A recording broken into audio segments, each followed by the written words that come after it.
selling cures for the sickness they created. You see the game, right? Look close. Coughing in the streets, but the air ain't clean. They push a narrative on a plasma screen. Blame it on the seasons, blame it on the breeze. Why they making billions off a new disease? Contracts signed in rooms with no light, trading our well-being for a little more might. It's a chess game, we just pawns in the play, but the truth got a way of seeing light of day. They spread the virus, then they sell the cure. Keep the people scared, keep them insecure, yeah. But we ain't blind, we see the puppeteers, washing away the doubt, conquering the fears.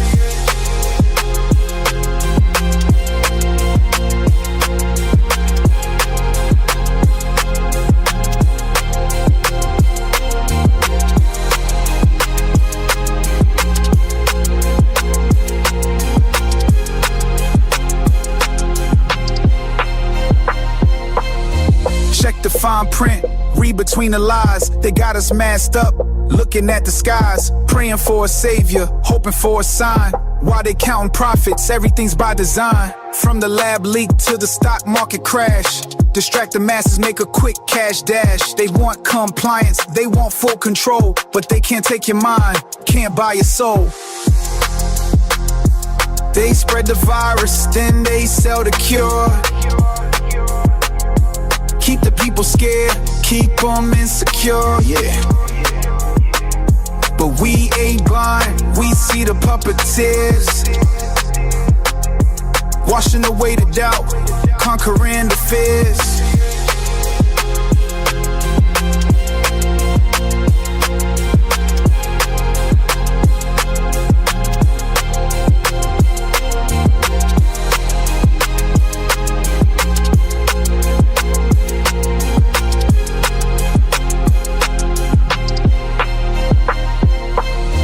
Check the fine print, read between the lies. They got us masked up, looking at the skies, praying for a savior, hoping for a sign. They want compliance, they want full control, but they can't take your mind, can't buy your soul.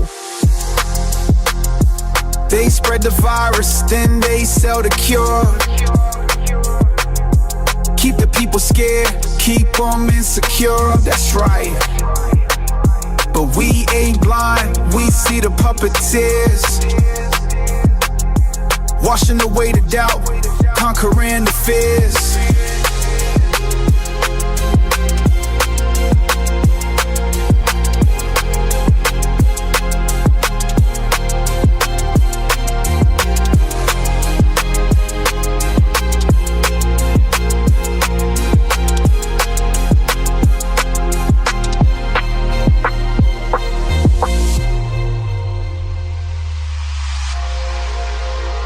But every seed of doubt can grow a tree of truth. From the seasoned elder to the fiery youth, let the knowledge spread, let the message rise. Gotta open up our hearts, open up our eyes.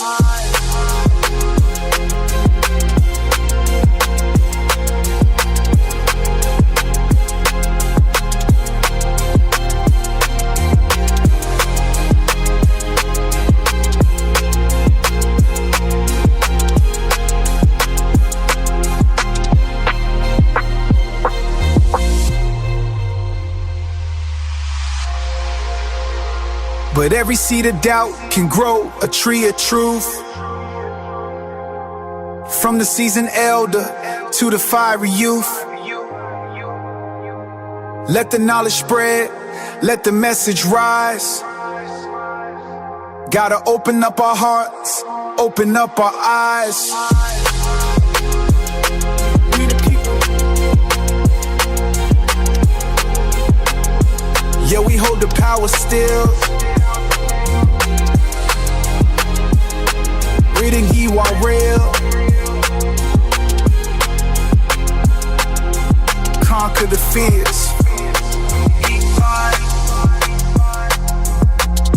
Rise up. See the game.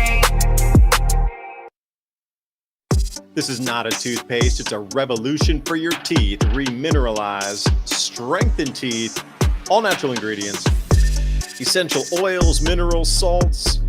Alpha Vedic Dental Solutions System. That's alphavedic.com/civilization.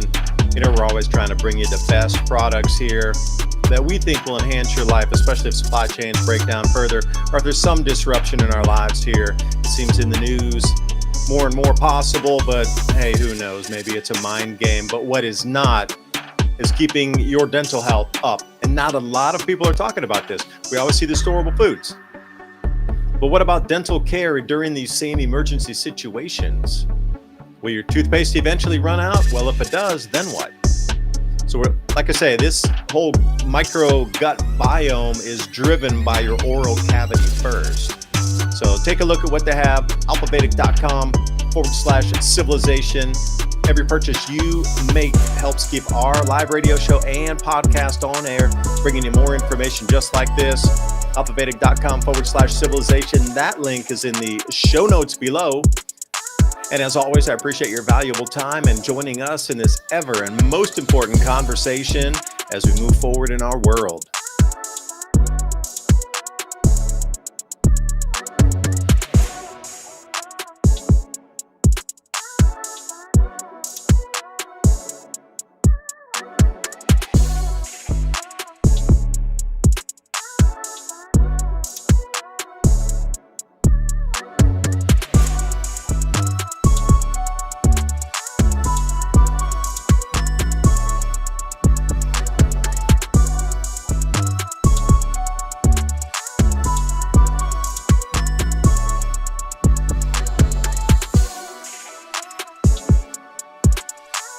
Hey everyone, are you ready to grow your own fresh, delicious vegetables, herbs, and flowers this season? If you're looking for the highest quality heirloom and organic seeds, I've got the perfect company for you, True Leaf Market. They've been a trusted seed company since 1974, offering 3,000 types of non-GMO varieties, everything from classic heirloom tomatoes and peppers to rare herbs, microgreens, sprouting seeds, and beautiful flowers. All those seeds are open pollinated, pure, and perfect for home gardeners or anyone wanting healthy, flavorful produce without chemicals. What I love the most is their huge selection, fast shipping guarantees, plus options for bulk if you're going big. If you're excited to start your garden this year with real, authentic heirloom and organic seeds, click the link in the description box below. Check out TrueLeafMarket.com. You won't regret it. Happy planting, and thank you for supporting the channel and this broadcast.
Please remember to sign up for our show notes.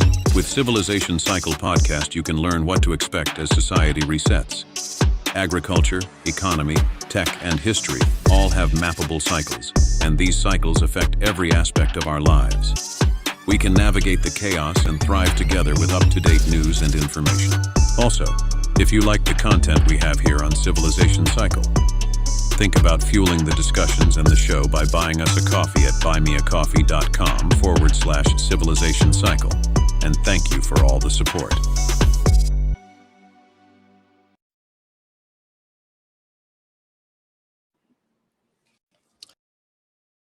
Afternoon, good evening, wherever you are on this beautiful blue planet. We are in a rerun once again. Have you noticed that the old is new and the new is new and the old is new? Well, we're starting to see the rollback out here of another virus. I'm looking on the news, hantavirus now in 6 countries. Officials present new origin, new plan. Everybody do the same thing. Oh, wait. We got the exact same thing being told to us because of the oil shortages. So now we're getting 2 events telling us work from home, stay away, don't go into the grocery stores, stay away. You can only spend your money online.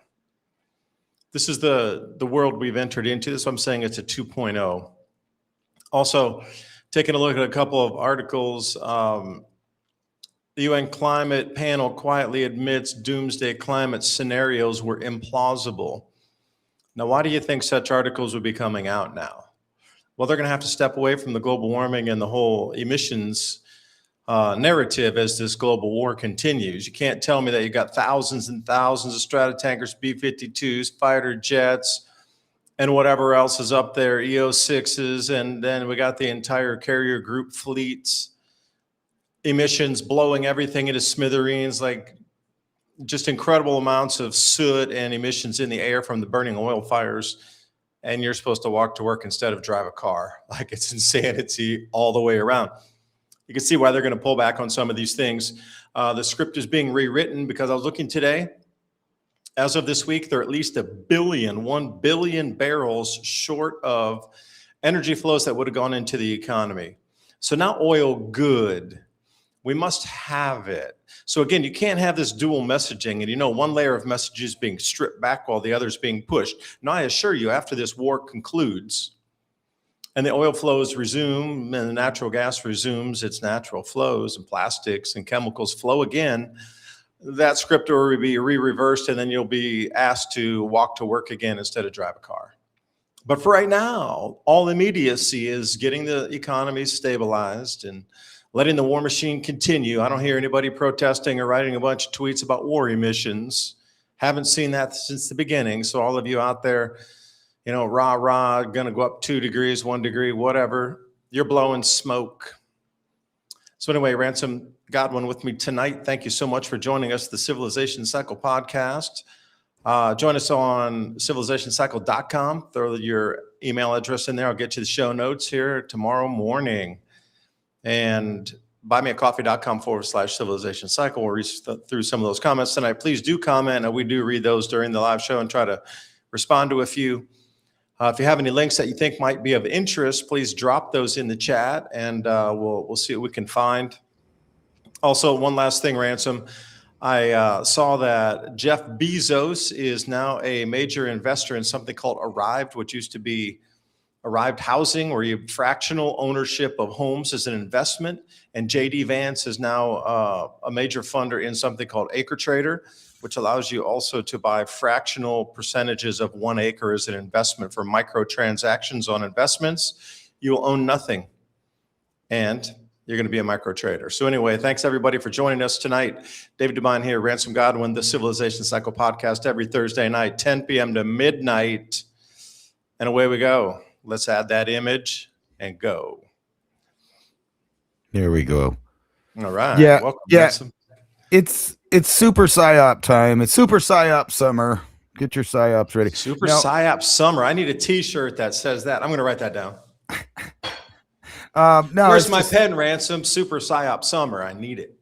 It's just really funny because I'm looking through these articles and they're really making it sound like this is some kind of respiratory virus, which the hantavirus, if you don't know, comes from only one source, rat poop or mice poop. It's kind of prevalent here in the Southwest. We had an outbreak when I was a kid. People got all weird, wouldn't let people in stores, based on where they live. They were kind of blaming the reservations for it. And then people became pretty educated on it. It's just spring cleaning. Spring cleaning is what causes hantavirus, usually because people sweep or vacuum or move debris around that's full of rodent feces. So it's not something that's going to go human to human. So why they're acting like they have this super track and trace emergency going on, I don't know. I mean, it doesn't make any sense to me. It's talking Wait a second, about another layer, Ransom. We're layering up now on excuses and reasons to be tracked, to be traced, to be limited on where you can move, when you can move, and how much energy you can consume. So you see this layers in on itself. It's an onion layering. We're about 2 or 3 layers deep now after the skin's been peeled off. right. That and I was going to go there in a second. It's Go. the global effort. Like you like their terminology, the global effort to fight off something that 9 people got on a cruise ship, undoubtedly from exposure to feces from rodents of one kind or another, because those are generally sometimes bats carry the hantavirus as well, because we had the whole 2020 summer of the bat. Matter of fact, there's so many coincidences, like the 2020 quarter had a big bat on it, and it was just ironically already was supposedly in the minting print for the year 2020 to give us a bat coin. And then you got this. Why would we have a global effort to figure out where hantavirus will strike next when we basically know exactly where it'll strike? It'll strike anywhere where people are moving or putting rat feces in the air, and then they're exposed to breathing little particulates of the poo poo, and they get hantavirus. Matter of fact, if you remember, just a couple months ago, what was it? What's the guy's name there? I lost it. The actor out here in New Mexico was infected with the hantavirus. Hugh Jackman. No, that's wrong. That's Wolverine. What's the older guy that died? He was like 84. I can't believe I forgot his name. Yeah, I watch a Anyway, lot of movies. I can point and go, "Oh, that dude or that chick. I know which one right. that was. Oh, that girl. Yeah." Hey, Come on. speaking of bats, you got Batman on the Bat coin. Do you have any Bat cisgenders out there? Or is it just Batman, Batwoman, or Bat cisgender? Can you get a whole They got the- compilation in there? Give me the coins, man. Throw me the nuggets. it's just I think it was just a quarter. That was all we got. But it was ironic that it came out. Now I'm Gene Hackman. Thank you very much. Thank you for the audience out there. Please send us Yes. another comment. Gene Hackman. Yes, Gene Winner, Hackman. we'll send you a snowflake as a consolation prize for throwing that in the chat. Anyway, him and his wife, I guess didn't know that they had it and were going along about their lives. And I think the wife actually died partially from the hantavirus, and then he kind of starved to death. He also had the virus. But it's not something that's going to be a global pandemic. It's silly that they're doing that. So it makes you think, what's happening right now, that they really want people to concentrate on fear of a new, virus spreading everywhere, which is very limited odds on that, unless some kind of new magical, because it just came out for sure that it was a lab leak from the United States. The virus originated here, the one that we're talking about. We can't name it because we'll get in trouble. But that one that caused all the havoc last time around 2020, we all know all about that. So unless this is something like that, I'm not worried at all about it. Not a single bit. If you're cleanly and you regularly clean out things, you're not going to have this issue. If you have cats, you're not going to have that problem. Yeah, I didn't know rats were ever on ships. I thought they were out in the water and no rat could ever get on a ship or a mouse, huh? Right. I think it's more about this right here. I think the whole Hanta scare is about this Chinese oil tanker hitting the Hormuz. Yeah, like how do you connect those together? I will say one thing, the Taiwan news up in Taipei keeps focusing on millions of mice up in Taipei right now. There's like a rodent outbreak up there in certain parts of the city. So I'm wondering if that's connected to this. And then how do you think that this Chinese oil tanker being hit connects to the hantavirus thing? I'm curious. How do they weave that together for me? The reason I would say that is because, remember last week when China was basically saying they don't care about anything that we got going on, and they're going to move their ships in and out of that strait and get their oil because they have contracts with Iran. They don't care about our sanctions. So, all this, it's very doubtful to me that Iran would attack one of their allies, but, maybe it was an accidental thing. I read through the article. It doesn't say who hit the Chinese tanker. But we know tensions are rising because, every day we have the ceasefire deal, but then someone violates that deal. It's the peacefire deal. You have peace, but that's while we're bombing continually. Hey, Ransom, I told you last week that I'd read the articles where China was planning to send 6 VLCCs at the same time, floating over the number was confirmed 6, and a carrier, a tanker fleet to run through the American blockade to go get oil. So this confirms that somebody sent a message already this week, the same week that those tankers just left China. We're going to be transiting through the Malacca Strait here in another week. That your ships could get attacked if you go over there. Isn't that really kind of interesting? We talked about that last week as well. Right. And I thought it was really funny that I scammed through this whole article and it didn't say the U.S. did, didn't say Israel did, didn't say Iran. It just says was attacked, and that's it, according to sources. Yeah, which sources, when they always say professional sources or whatever, industry experts, like they never give you a name, according to sources, according to leading experts. Like, who are these leading experts? Where's the name on it? Right. Maybe it's like how the police do it. It's a confidential informant. Yeah, let me pop up this article right here since we got the screen on. This is an interesting one. Talk about the pharmaceutical shortage and the largest generic plant was blown up in India's out-of-base chemicals. Well, those are two separate things. As far as I know, 15% of the generic drug supply is offline on the planet right now due to that destruction of the chemical. Now, they did have a lot of precursors that they made generic and sent out in bulk to other places like India, like Sun Pharmaceuticals is a big one in India that used to rely on Middle East precursor exports to bring that in. So Sun Pharmaceuticals will be one of the first hit, already is. And, again, they haven't alleviated the plastic or the polypropylene woven bag shortages for rice packing. So they're trying to get a distribution network out, and they do need to put police when the rice trucks come in because people just, even though they're very good at waiting in line, this has gone over the threshold of what's acceptable in Indian society. So now armed guards are going with the rice trucks to do the distribution. Before, you had a polypropylene bag and they came in different sizes, like for American equivalent, like 5 pound, 10 pound, 25 pound, 50 pound, 100 pound bags. But since we're here, it was like 50 kilograms, 25 kilograms, 5 kilograms. Those used to be full. You just go into the supermarket, you pick one off the shelf, and it's already got like 10 pounds of rice. You walk up to the supermarket, pay for it. They don't have those bags anymore, so they need to go out with trucks. People need to weigh it on a scale, and then they need to pay in line. And it's kind of a bicycle chain. They actually have before the vendor would just grab the money with a hand. Now it's different. They got one person just for monies, one person just weighing for the appropriate amount of rice. But people are unwilling to wait in line. They're like, that's the last straw. That if you're looking for a straw that broke the camel's back in India, this is it. Like Indian society is getting upside down in the like the more politeness side of it is completely dissolved. It was kind of almost every nation on the planet is kind of at the edge of niceness dissolving right now. But this was it. This was the final straw. So when I'm looking at that, India's out of chemicals. They're becoming more out of plastics. They're running out of fuel. Their exports for fertilizers are not coming out or in because they do export some different kinds. They bring them in. You have to look at the ratios on that on the export. So I'm always boggled by how somebody can have a fertilizer shortage, yet they're a fertilizer exporter.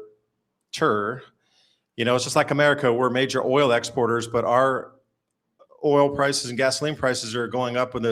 So in the top 5 in the world, the U.S. is in the top 5 list of increases in fuel prices, which is kind of strange, being such an oil exporter. And then they try to blame it. Oh, it's on the grade of crude. We're a heavy sour crude refinery country, and what we're pulling out of the ground is a little bit lighter. West Texas Intermediate thing. We can't use that. So this is another thing I don't get. Largest oil producer on the planet, or at least in the top 3, but we didn't build the refineries to refine our own oil because it was cheaper to get it of a heavy sour crude variety from another place. So again, is that not purposeful destruction of your own energy supply? Like, why would you build something that can't refine your product coming from your own nation, that they're relying on this mismatch of, we'll export the good stuff and we'll pull the crap stuff in at a discount, and we'll be able to get that overage on the refined products as long as that, import-export cycle continued. And, well, it's broken now. So where did they go? They went to invade Venezuela. You see that should have been a key driver there, that invading Venezuela to get a heavy sour crude oil source should have flagged me too, but it didn't. that the Caspian Sea region and some of the Middle Eastern regions were going to go offline. So they were instantly looking for another crappy oil source. And when I say that, they need to pull the sulfur out of the oil first before it can even be refined. That's why it's called heavy, sour crude. Not like light sweet, where there's nothing. You pour it right into a teapot, and whoosh, away you go. So, the flags were all over the place. The signs were all over the place that we were going to be disrupted in oil, and that's why they hit Venezuela to go for that easy source. But, again, looking back in hindsight, it's really easy to get that low-hanging fruit knowledge. But, as these things occur in a line of time, one event now, what's going on is absolutely setting the stage for the next chess piece further down, 1 month from now, 1 week from now, 1 year from now. So what is it and how is it that fertilizer is just taken off the planet at the moment? The major fertilizer exporters like India, but they're importers too, are down to complete shortages there, even though they produce it. Russia is still on the, we're not exporting anything. China said we're not exporting any fertilizers either. So America was relying on imported Chinese fertilizers. That's why our farmers can't get what they need. Again, like what moron took our base for the food producing industry and put it offshore into what was going to be a new enemy of ours, China, economically. And that was the way to go for 30 years. So they disassembled our economy from the inside out, home in America. It's kind of treasonous the way they did that. Now look at what's happened. Everything was all completely offshore. All of our fertilizer industry and anything that could produce energy for us in terms of our own produced, homemade, home drilled crude. So I don't know. I think this was done on purpose, and there was a long-term plan to do such a thing over 30 to 40 years. It wasn't just like yesterday this occurred. This was a plan. Always has been, always will be. So I was going somewhere with the thought, but I ramble sometimes and I forgot what I was going to say. No, man, it's absolutely chess moves. And that's kind of where I was going to go back to the Hunta. Yeah, the Hunta scare. Has a lot to do with the oil. So we're having all of these shipping problems. We're having supply distribution problems. Here's another reason to make sure that we can track and trace every single thing, right? If you just scare everybody and make them forget that they had all this figured out a few years ago, the tracking and tracing. So that's why I was pointing out the global effort to figure out where it's going to be next. But really, it's about this, right? Dayton authorities say that the flock cameras data allegedly used for immigration informant. And, nobody has a problem with that because, a lot of people are wanting mass remigration to happen or deportation, however you want to word that.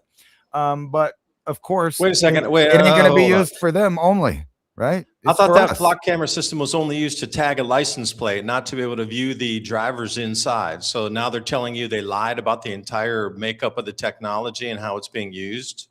No, not really, because, like I was telling you before about the flock cameras that happened right after the first No King rally. And I told you they set them up all over my town, just overnight. There they were, right by all the food places, by the shopping centers, by the gas places, whatever, hospital. And they have it pointed in such a way that you can't go in any direction without being tracked. On that same flock camera system is a wireless connection, a cellular connection over to the police department. And there's a whole program that's running in probably every state. I know it's in New Mexico, where businesses, I brought this up too, where businesses opt in to make their business more secure. They allow the flock system to have feeds from their CCTV or their wireless security cameras that they have. And on those little mounted, things that they put out, which is like a little trailer with the flock camera, but also on that flock camera is a facial recognition camera with software in there. So they not only are keeping track of the cars, but they're keeping track of the occupants in the cars. And remember, I brought this up and you thought it was kind of crazy, but I told you 100 miles in, or 90 miles actually, to be exact, there is a border patrol station all through the Southwest. So anywhere you come in from Mexico or off the coast, 90 miles inland, was the new Homeland Security's constitutionally free zone. Like, because you have no rights there. It doesn't matter if you're an American and you're free traveling and you're in your state and you haven't broken any laws and you have all your paperwork up to date and you have all that. They can still stop you.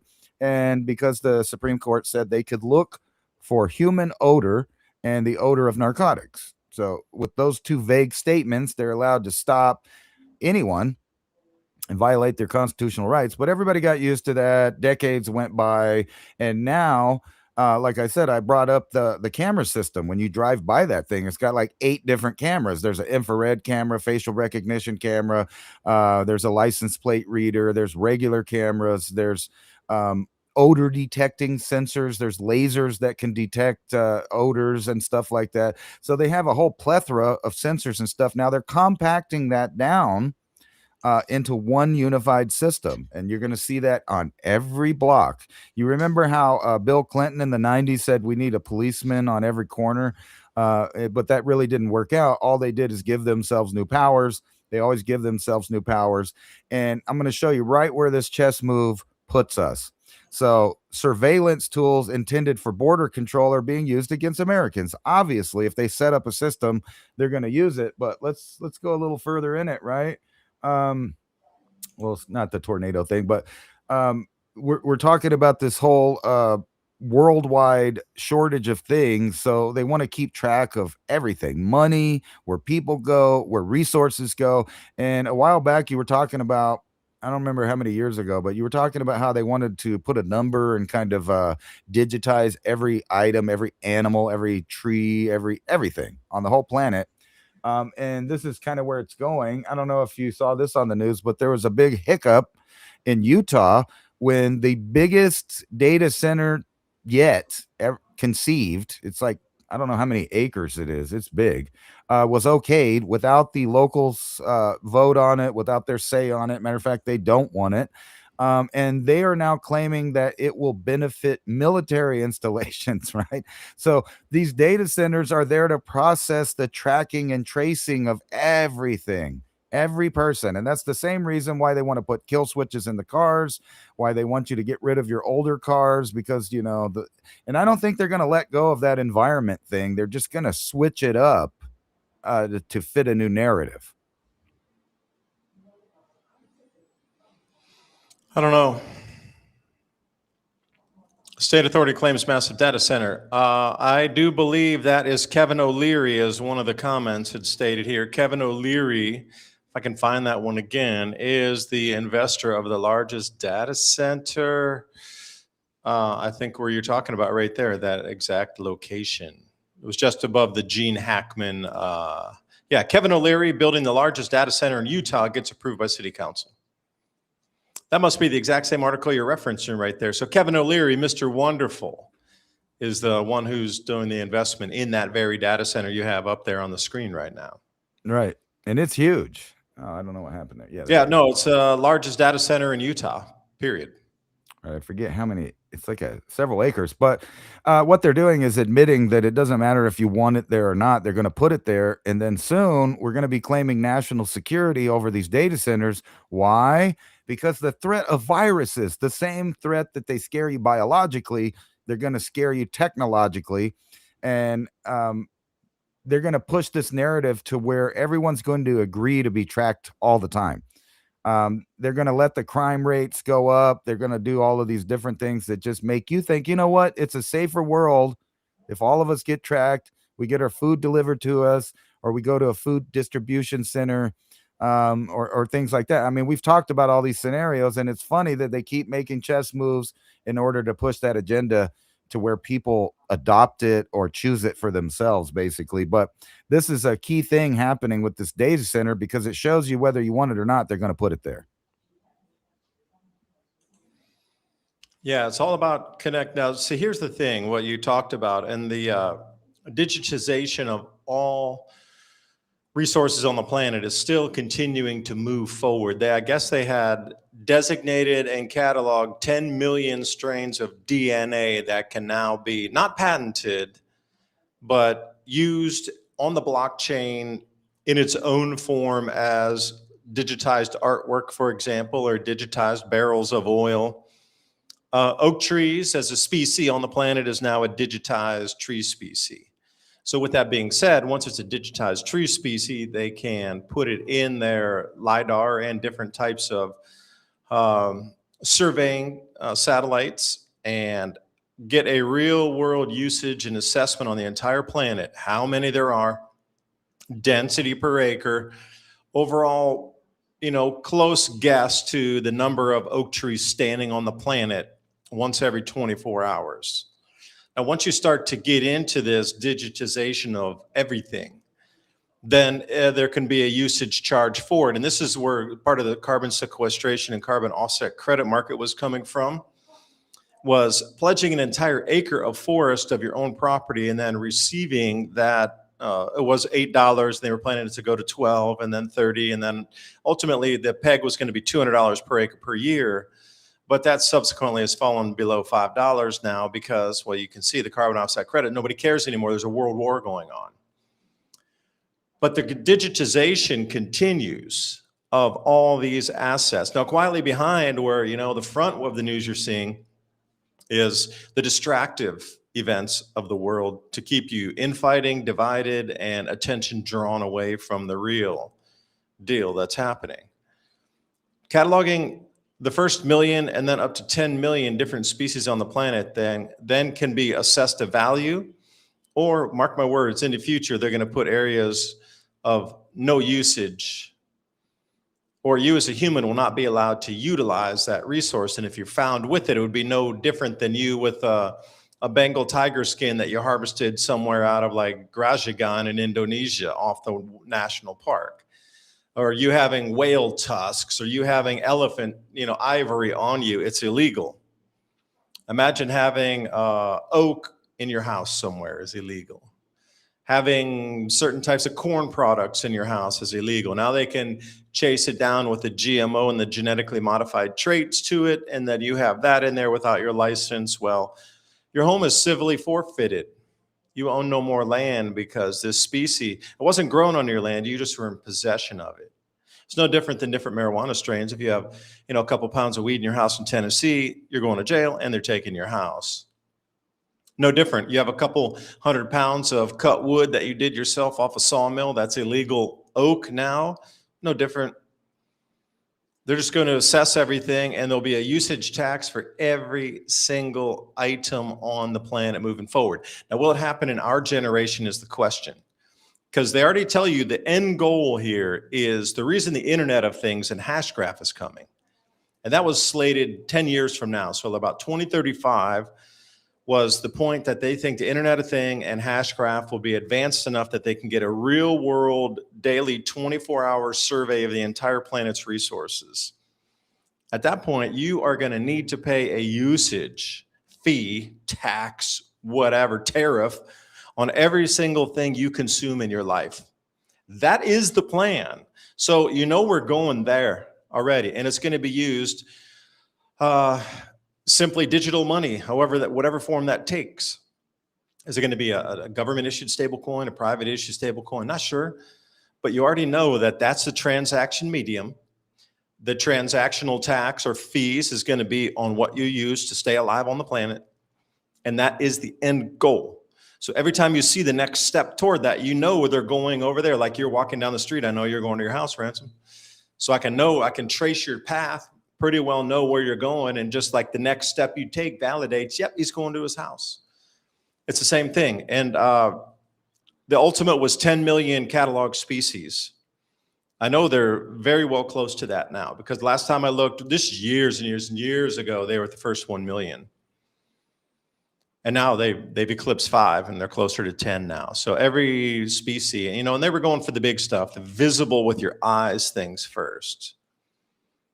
Now they can use satellites also to track emissions from your house. Oh, you got a wood burning fire, the smokestack, the heat, the soot, the whatever. The radiative heat coming off your roof, the radiative heat coming out of your walls. Oh, you need new building materials that are compliant with the new codes, because we can actually see the loss coming out of your house in terms of thermal energy. Your house will not be insurable. Your house will not be sellable until you convert to all of these new sustainable materials that allow your house to be more insulated with no thermal loss. See, this is the plan also in the future. Now, they couldn't do it right now because too many people have already just bought brand new homes. Too many people are underwater in their mortgages. As soon as we get into the selling frenzy again in 10 years after this cycle dips and comes back up, at that point, I think they're going to try it again. Because they did try it in several nations across the world, and everybody just balked on it and said, hell no. You want me to put 200 grand in my house to convert it, but I can get 180 out of it in a sale. So you want me to lose 20 grand, gut my perfectly good house, and then install all these materials and then try to sell it again. They're going to pull the insurance first. That's the thing. They're going to not be insurable, and it's not going to be on the open market, because when you do want to buy it and transfer title, they won't allow the title to transfer until you have the materials. And it's going to be a government mandated inspection on the new sustainability materials in the home. And that's all going to be having license with it, and everything you buy is going to have that usage fee attached to it. See, we're being forced down this. So when they say by 2030 you'll own nothing and be happy, yeah, what do you get into 2035, 2040? I don't see ways for people to own things in terms of like we do today. Because just even to own it, you're going to have to pay this usage fee, and this whole world we've been brought up in the last 10 years where everything moved into subscription model. Like just even owning a home is going to be a subscription model thing. Right. You're going to have to have a usage tax subscription model with monthly updated allowances in it.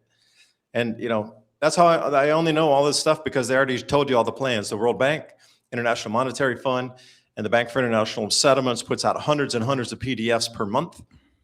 And if you spend the time and actually look through the ones with the cool titles, click on it, and it'll even show you the roadmaps and the dates by the roadmaps. So once you start slamming this together, like Project SELA, S-E-L-A, for anybody out there looking, this is the first maneuver to get the entire world over to a digitized monetary system. Now, once the compliance is done with that and all nations are on board, then they can start to move other pieces. But the whole thing is predicated, or it has to happen first. Every other construct moving forward with this entire hash graph and Internet of Things, and none of it works until the money can be moved seamlessly across the planet. And when I mean that, no more banks. Or if they are banks, they're in control of the digital issuance. Like none of that works. So keep your eyes glued to the money, because the money's got to be reset, retooled, reworked first. Then after that, there'll be the next chess piece move. So what I'm seeing in real time is the destruction of our current monetary supply and monetary world and economy to bring us into that reset of the new money, because that's the first thing that has to get set. Like if you're building a house, what are you going to do first? You're going to lay down a cornerstone. And then you're going to square that thing off. And then you're going to lay the foundation, then you're going to frame it. Well, the same thing is going up. The cornerstone and squaring of the house and laying the foundation is the new monetary system in a digitized fashion. Nothing else can be built until that's done. See, that's why it's so important to look at the energy, why this thing's happening. Look at the food, why the collapse in food availability and the increase in prices is here. They have to reset everything first before anything else can work. No reset monetary system, everything else you've ever heard of for the Great Reset doesn't work. So this whole war thing fits right into it. And I was looking for some different strain images for y'all strain hunters out there, because I follow Mr. Canucks Grow, and he's got some pretty sweet nugs out there. So I was trying to put up a couple pretty colors on the screen for us to look at. Ransom, I've been rambling again, man. Please take it over. Well, the whole thing about the money is tied up with the AI control of everything. So in order to have this completely top-down authoritarian system controlled by AI, you have to have all its users in the monetary of the system. So that would have to be digital money. It would have to be. And it's kind of going very bizarre there. I thought it was going to take longer to do kind of the tracking and tracing end and get everybody to start behaving right.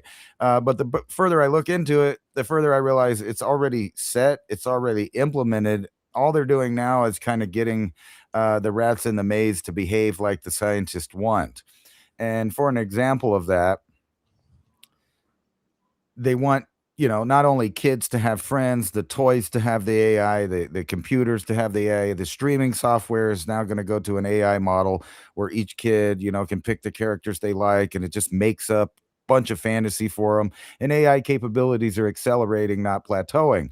30% of US adults will seek an AI companion, but that's not really the point of, it getting better and better. It's no one has done this in the wild. Study observes AI replicating itself on other computers.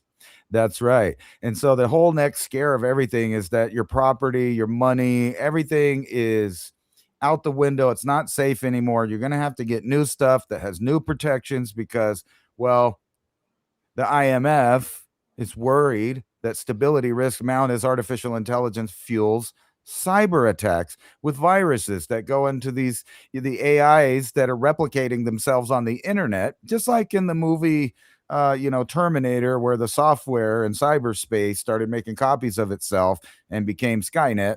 That's exactly what they're talking about with these replicating softwares. Is this an AI that's, I don't know, semi-sentient, and it's copying itself so it can't be deleted or altered across the internet?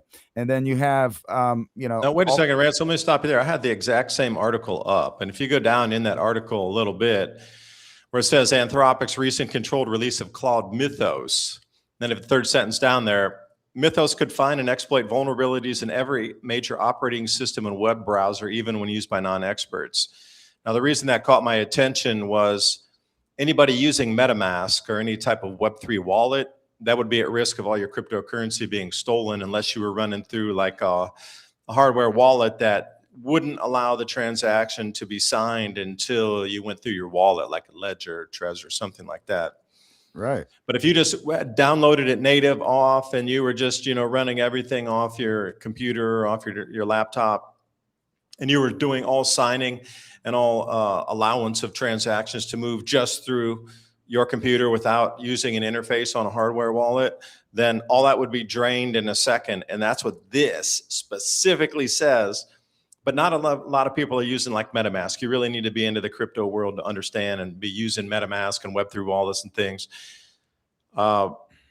Most people buy it through Coinbase and hold it on Coinbase. I mean, if you have MetaMask, you're way up in the intermediate to expert level already. Just that bar of coming over that, of using an interface that's on as a downloadable extension onto your, like whatever. I'm not going to say many more about the wallets, but that is the risk there. So if you had crypto, you could be drained out of that. And that's the scariest thing on this article here. My point is it's not just crypto. Think about all of your banking accounts and how they constantly try to get you to move to paperless. The reason they want you to do that is because if you have on paper any discrepancies in the digital money that you hold in their bank, you can argue that fact because you have paper that they sent you from their company. But once you go paperless, things can just be changed. And are you really going to remember every transaction and every fee and all of that stuff by memory throughout a month or month to month? You're not going to. And whenever that happens, people can, not only just people, but banks and institutions can rearrange the information. Think about this. A lot of people are getting digital titles and stuff for new cars and stuff. You don't want that. No. Paper, my friends. Paper only. Right. So anything in there is susceptible to the system, and that's why they're really inclining people to move over to every new product that's not vulnerable to older attacks and stuff like that. That's going to be the whole new wave of products, from your car to your banking institution to your stuff inside your house. And then whenever you have to go back to the earlier article, you have AIs that are copying themselves, and they may be bad. When I mean bad, I don't mean evil, but I mean bad programmed. Like this, 8 and 10 chatbots inclined to assist users in planning attacks, including cyber attacks or real physical attacks. You have AI literally pushing people into a corner. And then when you know that AI is doing this with children, it's doing it with adults.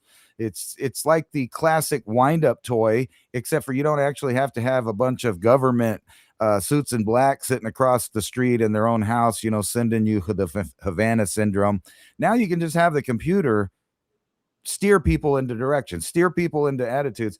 But it just gets worse because they want to track and trace everything, but they also want you to have their products that they're going to claim is hack proof or can't be used for that. But at the same time, out of the other side of their mouth, they're warning you to be afraid of all of these cyber attacks.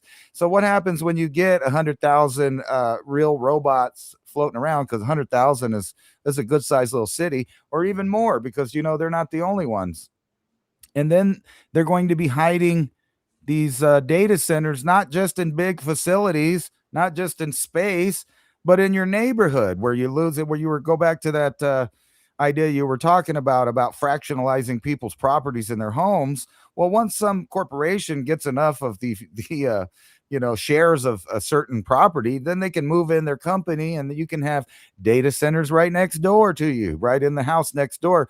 And then you get into this weird idea of robotics and AI literally competing with humans for real estate, not just in the commercial areas or in the job areas, like competing with them for jobs, but you're now competing with them for homes, for property, for water usage. It's getting really bizarre.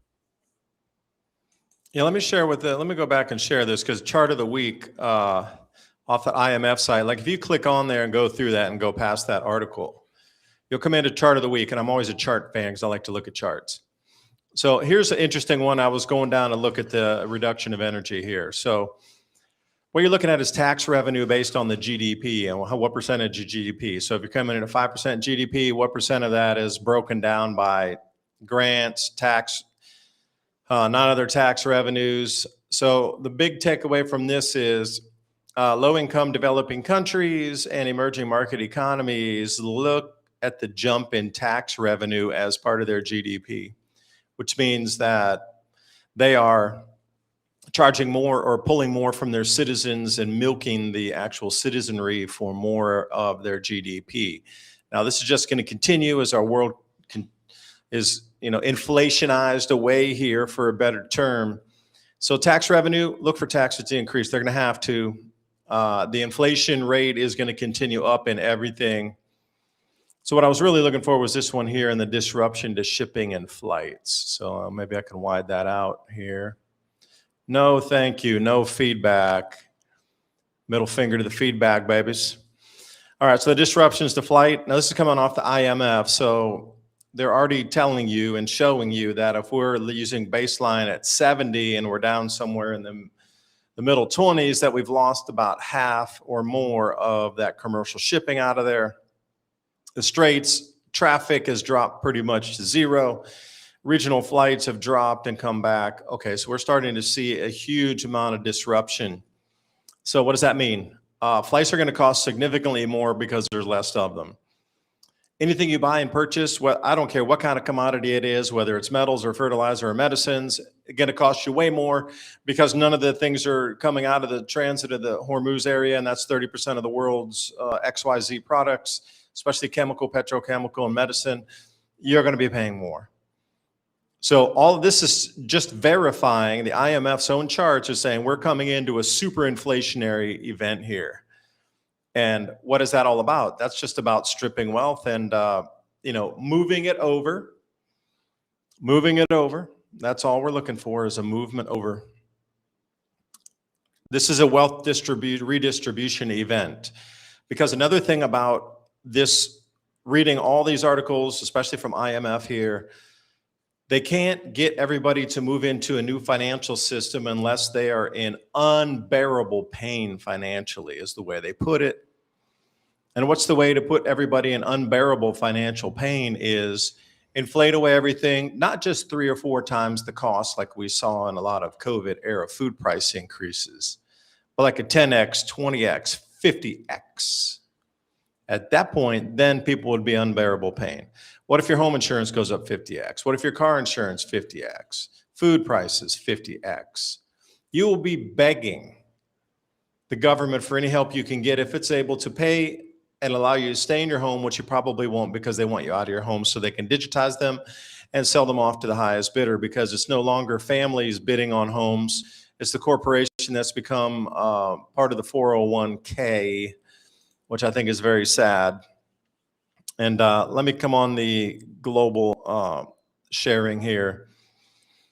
Let's look at the financial stability sector. Again, when you're looking at these different topics, all I do is the same thing. If I have a few minutes, I will just jump in. And here's one that you would look at, the Middle East challenges, because they're telling you in advance where it's moving to. It's not a secret. That's the whole thing. They broadcast this out, minutely, hourly, weekly, and then you already know where it's going to tighten. Here we go. Let me see if I can make this a little smaller on my browser here. There we go. So financial conditions index, or the standard deviations over or under long-term averages. So the Middle East conflict, what did it do for us here?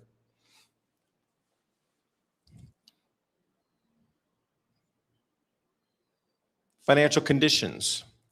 See where you look at the arrow right there, tighter conditions is the higher it goes. So what they're showing you is these economies right now are slated to continue to tighter conditions. Tighter conditions means less loans available, less products and financing available for like the US Exim Bank, which is the export-import bank that would finance overseas buyers to purchase American products here for American manufacturers to boost our business. That kind of Exim Bank loan stuff, not going anywhere. So where do we see emerging? Now, generally, where's the flat one is China. They're on their own world over there. But everywhere else, United States, Euro area, other advanced economies, that's ODEC. And then we got the emerging markets, excluding China, which is pretty much so every country on the planet, every continent, pretty much ex-China, is going to have tighter conditions for money flows and liquidity and availability for products and loans, and economic activity is grinding to a halt. Because you see where you talked about COVID there earlier, in Q3 of 2022, I wish the chart went back a little further, way back in the 70s or something. But you can see it got really tight around that time. There was people weren't working, people were home, there's not a lot of product because people were limited on they could go out and do shopping. It was demand destruction. And here we are, tighter conditions are rolling back in. It's only going to take another month or two, and we're going to be right back into the middle of the COVID tight conditions for the economy. Like the IMF's already broadcasting it. So it's not like, hey, Dave, how did you guess that? I didn't. I read the chart. I read the chart. That's all you need to do too. Just extend those lines out. Where's it going to go? How much longer will it take? Will it go incredible up? Just like we saw the incredible down in terms of, movements of goods from the Middle East, straight up. Gooseneck, Loch Ness Monster up. Can it do that with it? Of course it could. Now, some countries are going to have to print a ton of money to get out of this, i.e. the U.S. Like we're going to come into a really inflationary period in America, like way blowing away post-World War II. Anything post, 1970s, 18% of things. It's just, and let's see what we got here for, what would you put? And I would just put in cryptocurrency up here when I'm on the wrong keyboard. So let me do that again.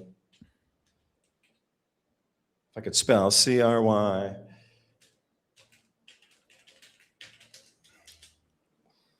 Because you can see the keyboard I'm using, I had to buy one on the fly because I broke my other one. It's all in Chinese and English. So I'm trying to type through this and get it all under control here. So the IMF crypto, they don't have anything. So you'd have to do a little more, probably. If I could spell cryptocurrency correctly, that's probably why. Because I know they have a shit ton of stuff on. Yeah, 1 of 37 for crypto. Okay, and then this is a goodie here. So again, what you would need to see on the, we're talking about global, forget Africa, they're on their own, they're gonna do whatever they do. Drawn along by like just under the current of the flow. So then you would start to look at what's going on with the stablecoin issuance here, because this is really the leading, this road leads to all Rome at the end of this hash graph and everything is, they need to get this stablecoin thing figured out before they can even move the next, it's all in a stepped order. Figuring out the stablecoins, the Clarity Act, all this comes first to regulate the entire crypto space. Then they can dictate the rules of setting up payment systems. Then they can move away from blockchain to hash graph. So it's a set of steps.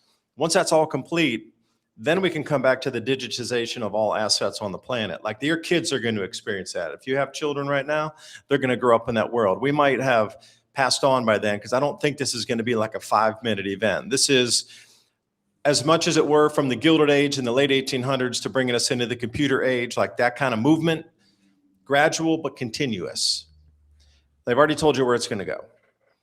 So Don't see much in that chart. Stablecoins, cross-border flows are growing faster than native crypto assets. Of course they are, because that's what this is supposed to do. So these coins were going to be pushed first to show you the concept, to get everybody used to remittances of this versus like Western Union spending your money and wasting your money. If you spend $20 home and you're going to send $70 worth of value and you only send 50 home, this lets you send the 69.9 home or something like that out of the 70. They have to get everybody used to these stable coins first. Like once you understand stablecoin issuance and how it works, that's fine. But the investment potentials of Bitcoin and the usage cases for Ethereum, that's totally different. They're trying to get your brain to say, hey, 1 USDC equals $1. I can move it anywhere on the planet without a bank for no fee, or very, I mean, like a smidgen of a fee, like 1,000th of a cent. They're trying to get you in this system first. When you get in that system, then they're going to take advantage of you. But they got to move you there first. Like you go up to anybody on the street and say, hey, do you use USDC or USDT? Have you ever transacted in that? Do you know what it is? And you know, a lot of people in America won't yet, but we all didn't know what credit cards were back in the 70s, did we? We all didn't know anything about online banking in the 80s and 90s until we learned it after the computer popped off, right? Yeah. We've all learned these things over time, over multiple decades. It's going to be the same thing. USDT, USDC. If we go into a point where economy is failing and the only way to get your food allowance is a USDT or USDC stablecoin, everybody will learn that within as fast as we did learn to stand 6 feet apart. There's going to be some sort of rush on the technology and the adoption of it. And you can already see that they're super happy that this is happening, that we're into the hundreds of billions and it will be trillions soon. But anyway, I digress, Ransom. Well, you know, with all of that stuff going on, it's just I have this picture of my head of the future.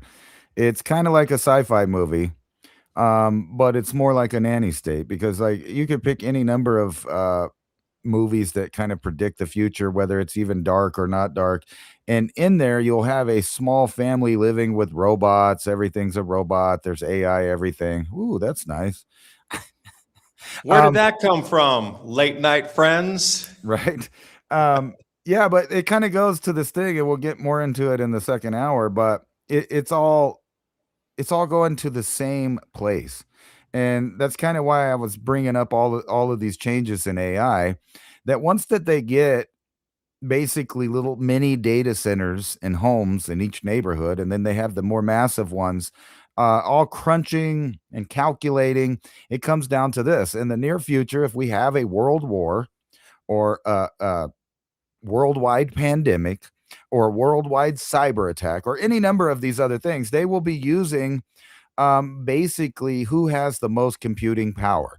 So it doesn't really matter who has the most nukes or the most infantry or the most tanks. It all boils down to computing power in the end. And you can see that that is the future that they're building: robotics, data centers, computing power. And if you don't believe me, just look at these. You know, I brought this point up that they're integrated human robot factory, but that's kind of just the anecdotal one right now. Later, that'll come into effect. But right now, what it is taking over the car industry. Who will drive the driverless car revolution? Well, it's not going to be you. The heavily congested California highway now controlled by AI, just like the air traffic controller centers are about to go. So is the entire highway network. And now you see why they're installing flock cameras and all of this stuff everywhere. CCTVs on every, cross section. You have all of this stuff going on. And then this is the end result for you to worship the state, for you to worship the AI in one form or another, whether it's because that's where you get your money, because that's where you get your health care, because that's what's deciding the news, because, hey, why not? They already got it going on in South Korea, naming their first humanoid robot Monk. And we got AI Jesus. We have all of this other stuff. They're really trying to sell this to not us, because we all know it's BS. But there's a new generation of alpha, and they're going to grow up totally in this system. Tablets, screens, robots, AI. That will be their entire environment that they live in. Yeah, so let me share this article then about Persia. Let's go back in time, how Persia reshaped us. Now, this is the fight here. Now, we are back to the old world versus the construct of the new world that's always been here with us. I do believe as we go back in the past, we find this battle between the AI. It's not AI, it's a consciousness, the AI. As referenced in some of these older cultures, perhaps Iran holds the key to destroying or putting the AI back into a bottle and bringing it and letting it hibernate for another several thousand years before it can find its way back to our world again. So the 5 ways ancient Persia shaped our modern world, the phrase of the Persian immortals, the elite royal bodyguard of the Achaemenid Persian Empire kings, the Achaemenids. So I wish I could see a regular human next to these, because a regular human would probably be 4 or 5 bricks tall, where these guys are immortal bodyguards, which means of 10, 20, 30,000 year lifespans of incredible knowledge and power beyond what we understand in the world of giants would be something like this. And you wonder the weight of those spears as well. And if we go back to Persepolis here, 500 BC, you look at the vast, incredible power of these former empires. And I understand why we would go there and look for these more ancient relics that have some power associated with them, because of rulers of the Persian Empire and the rulers of the Babylonian empires needed these objects to maintain their power.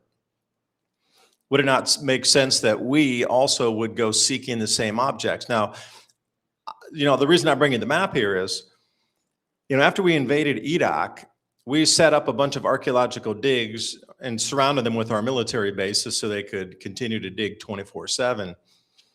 It's just so interesting that after that, 2000, subsequent 2005 cool off period, the AI and really a lot of this, what we understand in the last 15 years, appeared directly after we did the archaeological digging in Iraq. So I'm really wondering if they'd found something, if they released something back, because the build out of Saturn also occurs at the same time. So we go in there, we invade Iraq, we're digging around all over the place under our military base. So actually we surrounded the archaeological sites and called it a military base. Suddenly, whatever we found there, the emergence of Saturn pops off the same time, and the emergence of this early inklings of data centers and AI start. And as we get into 2015, which is not even a decade after, we're right into this AI. The early adopters they had this AI thing back in like 2012, and even prior. They say some of these companies had been working with AI since the 1970s. Not us, but the militaries. So it does seem coincidental that all of these things develop in the same rapid timeline after we did all these archaeological digs across Iraq when we were controlling that area over there. Just putting it out there, because the vast empires needed these same control mechanisms of objects for their control devices. And here's Maybod, a courier station. There's no megaliths out here. It's just different structures on how they did with the Silk Road and the way they defined this 20-mile carrying stations by 548 or so AD. In Persepolis, I really would have liked to see this place, even renderings of it, just blow anything away from the Solomon's Temple. So you start to take a look at the, vastness of this place has been so downgraded and so, oh, look, they only got a couple pillars. Greece is way better than that. Oh, look, they only have a couple ruined things. Rome was way better than that. But if you really look back at it, this place was, you think about the great wonders of the world, the Hanging Gardens of Babylon, these ancient wonders of the world. And why is it so much that we still need to get there? Is there something we missed in Iraq? That's the last part that puts 2 pieces of a machine together, and that's the ultimate goal, is the archaeological artifacts under the guise and excuse of a war going on. Please join us for the second hour. We're going to come right back. The Civilization Cycle podcast, civilizationcycle.com is where you want to drop your email. I'll give you the show notes here, 10 bullet points with some charts of the show. Also, Civilization Cycle podcast, buy me a coffee, buymeacoffee.com/civilization cycle. We'll be right back after 2 minutes. Please come back and join us. I want to continue on the archaeological evidence because I think this is such an important pinpoint of the direction, the road that we're going. The crystal ball for the future is a history book. We'll discuss that when we come right back. We'll see you then. Hey everyone, are you ready to grow your own fresh, delicious vegetables, herbs, and flowers this season? If you're looking for the highest quality heirloom and organic seeds, I've got the perfect company for you, True Leaf Market. They've been a trusted seed company since 1974, offering 3,000 types of non-GMO varieties, everything from classic heirloom tomatoes and peppers to rare herbs, microgreens, sprouting seeds, and beautiful flowers. All those seeds are open pollinated, pure, and perfect for home gardeners or anyone wanting healthy, flavorful produce without chemicals. What I love the most is their huge selection, fast shipping guarantees, plus options for bulk if you're going big. If you're excited to start your garden this year with real, authentic heirloom and organic seeds, click the link in the description box below to check out TrueLeafMarket.com. You won't regret it. Happy planting, and thank you for supporting the channel and this broadcast. Product you love, the 72-hour emergency food kit from My Patriot Supply. Not only emergency food, but camping food, and you can prepare that through the week as well. 20 delicious just add water meals. Think about creamy mac and cheese, hearty chili, sweet oatmeal. 2,000 calories a day. You need the calories. You're going to need to think and move. And the mashed potatoes, easier to make than oats, and you can add your own flavors. Goes with anything. For less than a couple of takeout meals at a fast food restaurant, get real peace of mind. And a real question to ask, how long could your family eat without leaving home? My Patriot Supply, click on that link in the description box below. It helps the channel. Truth is hard to say and hard to hear. Most people choose silence. We choose to speak. Your support of our sponsor keeps the Civilization Cycle podcast on air and giving us the courage to keep digging. That link's in the description box below. This is not a toothpaste. It's a revolution for your teeth. Remineralize, strengthen teeth, all natural ingredients. Essential oils, minerals, salts. Alpha Vedic Dental Solutions System. That's alphavedic.com/civilization. You know, we're always trying to bring you the best products here that we think will enhance your life, especially if supply chains break down further, or if there's some disruption in our lives here. It seems in the news more and more possible, but hey, who knows? Maybe it's a mind game. But what is not is keeping your dental health up. And not a lot of people are talking about this. We always see the storable foods. But what about dental care during these same emergency situations? Will your toothpaste eventually run out? Well, if it does, then what? So like I say, this whole micro gut biome is driven by your oral cavity first. So take a look at what they have, alphavedic.com/civilization. Every purchase you make helps keep our live radio show and podcast on air, bringing you more information just like this. alphavedic.com/civilization. That link is in the show notes below. And as always, I appreciate your valuable time and joining us in this ever and most important conversation as we move forward in our world. Please remember to sign up for our show notes. With Civilization Cycle podcast, you can learn what to expect as society resets. Agriculture, economy, tech, and history all have mappable cycles, and these cycles affect every aspect of our lives. We can navigate the chaos and thrive together with up-to-date news and information.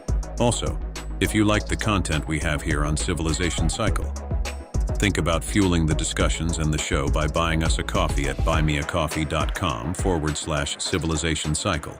And thank you for all the support.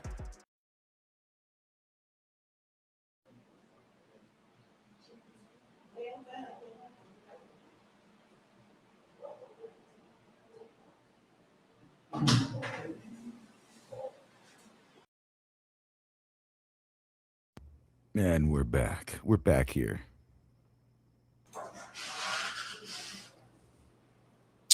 And welcome back. For the second hour, there goes the unmuted mic. Nice. Welcome back for the second hour right here on the Civilization Cycle podcast. Every Thursday night, 10 p.m. to midnight.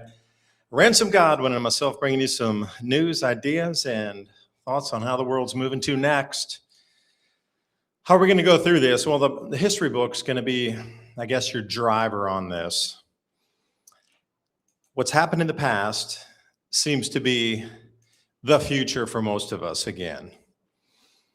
The stability of our society has never been stable. The picture they paint for us of being stable is, well, the thing to get you to continue to go to work every day, to have you continue to invest in the stock market, to have you abide by the rule of law, thinking that whatever you plan for today in 60 years or 50 years or 40 years will come to some sort of harvest for you at the end, and you'll drink cocktails on the beach. This is the way that it's been sold to us.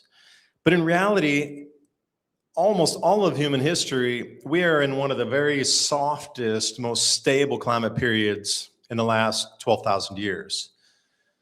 So if this is coming to an end, what would you expect then to occur if we were coming to the end of this? A lot of signaling, a lot of signs, not so much in the skies, but how about signs across the different areas of our world? So this one, this Pacific El Nino plume, I don't know why the media is pushing this with such passion and energy.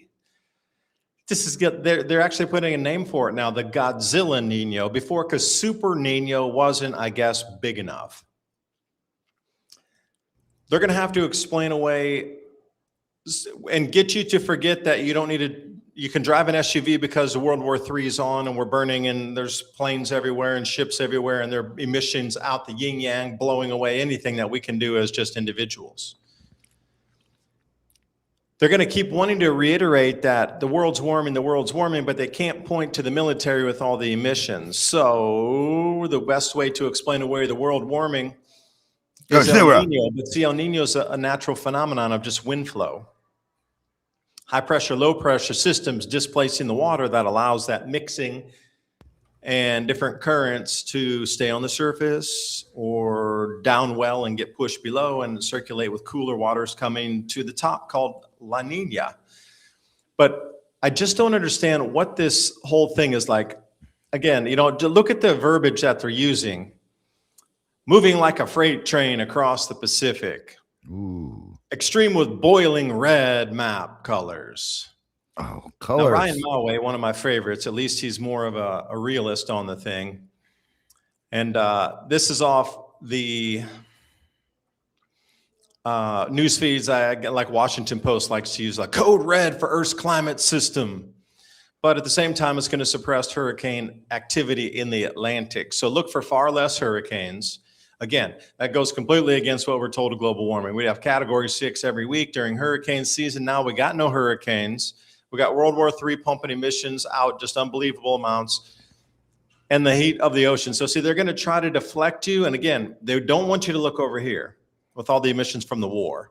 They want you to look right over here into the heating ocean, and that's all they want you to see. So I think the narrative of this one is, and this map might not even be correct. This is sea surface temperature anomaly map, November 2026. Again, they're forecasting out what possibly could be with wind flow patterns. It's not here yet. This is the ensemble map. We got the May 1st, but as we transit into and move through November, they're really expecting or trying to show you that there's going to be some warmer. Now, at the same time, we got the fertilizers that aren't going to be here. We got 70% reduction in 70% of all total farmers in America say that we got a problem with that. But notice where they're looking at August, September, October of 2026 in terms of the weather anomalies here. Mm-hmm. It's going to be really dry across Southeast Asia, all the way down into Indonesia, South Asia, northern parts of Australia. Really dry. So again, their rice harvest will be affected. But then they got the fertilizer shortages in Asia too. It's way worse than it is in America because these guys over here, they buy right when they want to plant. So they don't have enough. Indian exports are shut off. Russian exports are shut off. Chinese exports for fertilizer are shut off. So Indonesian rice production is going to be heavily hit this year. And we're going into a drought there anyway with the fertilizer. Look for this place. Something's going to be in the world news about Indonesia with the rice and the lack of food there. Wetter across the Pacific, and the wetter band is right there where the Pacific wind band is that's driving this El Nino. They've already marked some places on the map. There are going to be problems. Now, suppressed means no hurricane activity in this zone right here. And you look at it and you go, all right, well, why are they pushing this so much? So let's see what we got here. Let's check out soybeans. It's trending. What's happening with soybeans? Oh, we hit a price spike with soybeans, all right? So while it may have felt like the sky was falling in the last few days as ag markets followed up a sharp break in energies, meaning downward, still sitting near the upper ends of a 20% range that hasn't been. So here we're looking at October. This is far left of the chart is October of 2013. Let me follow the chart up. Oh, wait, that was October 13th of last year. Excuse me, I read the chart wrong. So, but what are we looking for? The continuing upward trend of this. It might break down from the early March prices on soybeans, but it looks like it's just, we're going to continue upward. And I've always been told, man, anything under $10 for beans is a bargain. Well, we're up at $11.92. So it should be creeping up toward 12, 13, 15. And then you look out, where are they sitting on the CBOT, that's Chicago Board of Trade, soybeans right here, second line, coming settlements. I can't read, that's too small. Look at it, the price is increasing, 1175, 1184 out in March of 2027. So they're predicting an increase all the way through March of 2027. A year from now, that soybean price is just going to keep going up and up and up. If it's at 1121 now and they're predicting 1187, then that just means, well, there you go. Price is up and up and up. And here's some of your stuff. I know Alex Jones is offline. I don't even know why they have Alex Jones here, because I guess they took him offline. I haven't seen the InfoWars site anywhere lately. Its strategy shifts from never sell Bitcoin stance to selective sales. Now, again, that's a flip in itself. Because remember, a sailor was like, I'm never selling a single Bitcoin, into, oh, now you need to buy more Bitcoin than you sell. So they're going to be into a flipping strategy because they box themselves in a corner. Here's another thing that's going on in the crypto market with Bitcoin. So many of these companies are buying it at such incredible amounts that they're stripping the supply out, like the amount minted every day, mined. They're stripping it. And then next, in another couple of years, it's going to have from there. So it's going to go down to, it's fractions of what it is now. The corporations are buying, the companies are buying Bitcoin so fast that I think the available supply out in the world is under 2 million now completely. It used to be around 3 million. Now just in under a year, it's gone out of 2 million available. Now they realize if it goes under 1 million available, that's going to drive the price up while they accumulate more. So they need to come into this whole damage control thing of, oh, we need to sell some. We're still going to buy, but we're going to sell. We're going to buy more than we sell. But when we need to move the market and manipulate the market, we're going to sell. So you can see everywhere that this whole thing is just a quagmire. And unless you have watched this news for a while, you wouldn't even be interested in that article. But I digress. Let me stop sharing that. Oh shit, I wasn't even on the X page when I was going through the narrative there. That's right. Show that again. Can you show that again? Because that's exactly kind of where. Well, you don't have to. It was talking about the hurricanes and stuff, and I have an explanation for that right here from Electroverse on Twitter right here. Oh yeah, Electroverse is a good one. Cap all on. I don't know the guy's real name, but solid work. It says a new study tested the cyclone scare story of North Pacific, the world's most active basin, and basically lower. There wasn't that much of it. The data shows fewer cyclones, no rise in landfalls, no rise in cyclone energy. Actually, fewer predicted here. Yeah, you can see how this is a natural system of balance within there. It has nothing to do with human-driven emissions. It's natural. Whether we had one car on the planet or we had 100 cars on the planet, it won't matter because it's a pressure system on a natural known cycle of activity at high spike, high wind pressure, blowing, keeping and increasing water temperatures, and then the low pressure system allows that water to well to the surface, and we get that cooler water called El Nino. You can suppress this. You can suppress the cold water coming up, or you can allow it to come up. It's a natural cycle. Been tracking this stuff for like 200 years. Nothing to do with your driving your car. Speaking of which, I like that chart there. It's Godzilla. What'd you say they were calling it Godzilla now? Because the Godzilla Nino.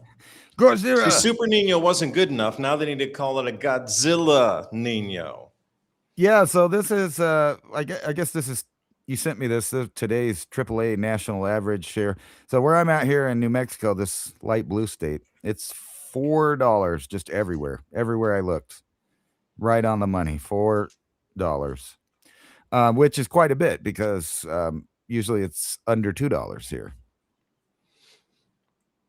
Yeah, because remember everybody was talking about under Biden, $4 gasoline. Oh my gosh. Oh my God. It can't be any worse. It can't be worse. Oh my gosh. And now it is worse. But is anybody out there complaining and putting the stickers in? I did that. You know, no, that was a whole narrative driven thing as well, wasn't it? Right. Can you imagine living in one of those red states over there, having to pay that? Or even Tennessee is in that very light blue, $4.40. Yeah, it's not bad. You know, they're really mad over in Tennessee because they just redrew the voting maps over there. So it's all Republican all the time now. They just cut out those cities. You had to go to Memphis. It's such a large, gigantic city. You can't expect that one metropolis to be just one seat, right? Like the amount of people in Memphis is gigantic. Right. And Nashville as well. But I mean, Memphis is much older, being on the river and the riverboat. You know, you go back into the early 1800s when Memphis was already a place on the Mississippi, way out over in the middle of the state or going east. You're talking tiny towns. Memphis was already a bustling metropolis. So you're telling me that you want all those people in one just voting block and one seat for that giant amount of population? That's more than 1/3 of the entire population of Tennessee in that one town. City, I should say. Excuse me. Man, that thing's a nightmare, too. I've drove through that so many times. Oh, it's a dangerous place, man. You definitely don't want to stop in the wrong place, which is almost everywhere. You just want to keep on trucking. Yeah, this the interstate. You know, I noticed that, and I've been everywhere in the U.S., when it comes to the most confusing interstate setup that I've ever seen, it would have to be Memphis, Nashville, and Knoxville.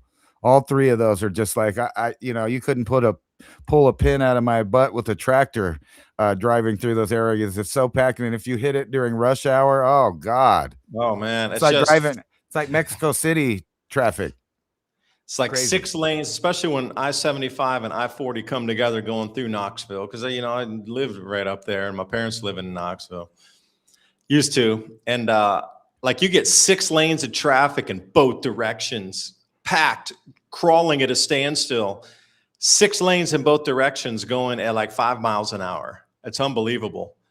And especially some of those views where you can see 2 miles in the distance. You're like, oh man, I wish I had my camera ready for that, because that was crazy. Right. They have what is it called? The top of the world RV sales when you get right to that. Yeah, that's the Homodor map. So after the Homodor was occurring and the Bolsheviks were rounding everybody up and executing them or starving them to death in Ukraine, the Russians decided to flee. And this is where they went to, and the numbers of people that fled from the oppression from the Bolsheviks at the time. Homodor, anybody at the Homodor, 4 million people starved to death. They just ringed them in with barbed wire and just burned every house, stole all their stuff, shot the ones who resisted, and said, you starved to death in this whole ring called Ukraine, believe it or not. Yep. Hey, look at that map. Where's your Ukraine at? Ukraine is what would be right above Romania, where it says Soviet Russia. That whole area was, or right along the Black Sea. You can see the sea right there. Right. Or go above Romania and to the east of Poland and north of Romania. That's the Ukraine right there. That was the Bolshevik genocide right there. The Homodor. You mean there was no Ukraine there? No, it wasn't Ukraine then, man. Even the maps show it wasn't Ukraine, man. So No, You know what this I is mean? just like really this whole period, and I would say because we're really only 100 years out of it, was one of the biggest human extermination periods in recent that I know of. I mean, you can go back through the epics, and people were dying mass from disease and starvation and stuff, but just outright humans killing other humans. You got to mark that 1910 all the way to 1950, and really it didn't slow down all the way because you had all the stuff in Southeast Asia, Middle East. When you start adding all these numbers up, man, it's so Oh, it's crazy. well more than 100 million people, well more. And I was thinking, they did population demographic. If those people wouldn't have been exterminated and we had that 100 million extra people at the time when they encouraged everybody to have 3 to 6 children, the world population would be over 10 billion now. Right. So if you think about right before we entered Iraq, ironically, on the day of 9/11, they were showing a special on ABC that was about calling 9/11, calling 911. Ironically, that was the special for the night that never aired. But they were also going to show a story about how the U.S. involved military actions led to 1.8 million people dying in the Congo, and they thought you should know, and but they never aired that night because we had a new thing. But it's ironic that they were showing you weirdly. You can say it's planned, it's not planned, but on the airwaves, the shows that were playing when the trade centers first got hit were stuff like Northern Exposure. They had uh, a couple of specials about Hugh Hefner and what's his name? The famous airplane guy that disappeared. Oh God, I'm bad with names tonight. Howard Hughes, right? He Howard disappeared. Hughes, thank you for bringing that back. I was thinking Amelia Earhart, but a different sex, unless. Right. But it's weird if you really, like got out a pencil and started marking down, all of the death from about 1900 to 2000, and then go ahead and add on, the last 20 years. It's been a massive extermination of people. Always has been. I mean, you go back to the Roman era, you go back to the Byzantine times, it doesn't matter what era of history. It seems like this planet's been under control in a managed farm with, allowances of herds to increase in size and then decreasing the herds. Because can you go back to that map for just 1 second, please? Now, notice down there where it says Yugoslavia, like we're going back, this is a 1917 and 1923 map. So parts of Poland now also, those are like Germany got cut, Czech Republic evolved out of that, Poland got sliced up, and you look at Slovakia got punched in there, Hungary, Yugoslavia, that's the whole Slobodan Milosevic, whole civil wars all there between Croatia and Serbia, and what do you got in down in there? You got Montenegro and Albania and all those things down there now. So that whole Yugoslavia breakup too into those multiple Balkan nations. That how many people died in that war? Just even what was that in the surge of Sarajevo? I mean, how many people starved to death in that? Just alone, 40,000 just in that city starved to death. And you look at that and you go, that was the 1990s. How's that even possible that many people starved to death and died from diseases and other tens of thousands getting stuck? That siege of Sarajevo. Nobody talks about that. Yeah, I was wondering how many of these Russians do you add in when you forward it 20 years? If all of these Russians were in these countries like Poland, Czechoslovakia, Hungary, Austria, Germany, and all these places, they weren't very, the areas weren't very friendly to them right then. Less than 20 years later, and not only that, after the war, I think they killed about 12 million German-speaking people. Not all of them even German, just because they spoke the language, because they were obviously the perceived bad guy after World War II ended. And they don't even count these numbers. Like they don't teach this kind of stuff really, like in school. As far as I remember, they lay off of this whole thing. They'll go right into World War II, but you don't hear much about the Bolshevik Revolution or anything like that, and how easy it is for something like that to get started and burn through a civilization, killing millions and millions of people. They really even barely even taught, about the Great Leap Forward and what was happening in China. And the only reason I knew about stuff like Pol Pot and stuff is, watching TV like 2020 or something like that, late at night. They didn't even teach any of this stuff. They didn't want any of, definitely my generation, to realize that they were born smack dab in the middle of a massive dehuman population control campaign for the last 100 years. Yeah, and if you look at the Rhine River camps also, that's another big one that nobody talked about post-World War II, the Rhine River camps. That's where the U.S. Allied forces put all of the soldiers after we captured them along the river, and they gave them there wasn't any way for them to get out of the elements, and they refused water. Almost a million. They put the number. There's different numbers. Our numbers here in America, where this is how they were housed, just out in the open right there, in these barbed wire fence encampments. Anytime they tried to make shelters, we went with bulldozers, and even if they had dug out pits to stay out of the sun, we just buried them alive in there. Like what we did, and we did try to make out, America's the good guys, the Allies are the good guys. We murdered almost a million prisoners of war in these camps that stretched all the way down the Rhine River. That's why they were called the Rhine River camps. Look how dense they are. They're packed in there. Like the amount of disease death from dysentery and all these waterborne diseases, dehydration, malnourishment, all this. Like they only had a few guards for all of these, ringed in with machine guns. And they just pretty much starved them, and they had nowhere to put them. And these are just the captured German soldiers. This is what we did post World War II. So you start looking at some of these things going, all right. Like once they captured all these guys, what did they do with them? Well, they put them along the river and they had nowhere to put them. So this is what it looks like. Aerial view of the camps now.